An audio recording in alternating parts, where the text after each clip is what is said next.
ខំដើរច្រៀងទាំងភ្នែកពីកាតាមផ្លូវតាមផ្សាររកប្រាក់កូនរៀនជីវិតក្រីក្រខ្ទមជ្រងក៏គ្មានរស់នៅលំបាកតោកយ៉ាងក្រោមស្ពានម៉ែឲ្យកូនរៀនឆ្លងភពងងឹតឃើញម៉ែលំបាកកូនហូរទឹកភ្នែកខំច្រៀងខំស្រែកទាំងយប់ទាំងថ្ងៃកូននឹងហាត់ច្រៀងឲ្យដូចម្ដាយថ្លៃនឹងទៅប្រឡងចម្រៀងយកជ័យសងខំបានល្បីមានប្រាក់ជូនម៉ែមើលឃើញទេមើលឃើញកូនម៉ែអ្នកចម្រៀងថ្មីស្លៀកពាក់សង្ហាលើឆាកតន្ត្រីពេលនេះកូនម៉ែបានល្បីតែស្ដាយដាយថ្លៃភ្នែកមើលមិនឃើញទឹកភ្នែកម៉ែហូររំភើបជួបកូ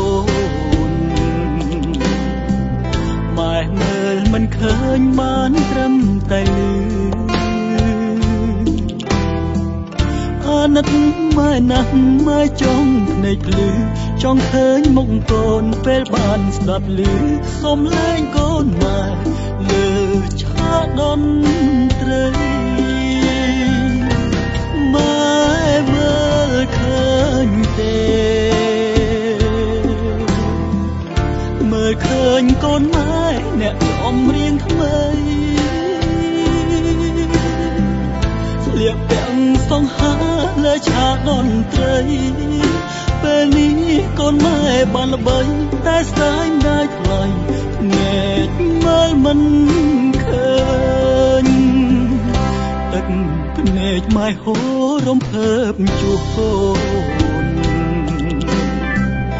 ម៉ែមើលមិនឃើញបានត្រឹមតែលឺអាណិតម៉ែណាស់ម៉ែចង់ភ្នែកភ្លឺចង់ឃើញមុខកូនពេលបានស្ដាប់ឮសំឡេងកូនម៉ែលើឆាកតន្ត្រីចង់ឃើញមុខកូនពេលបានស្ដាប់ឮសំឡេងកូនម៉ែលើឆាក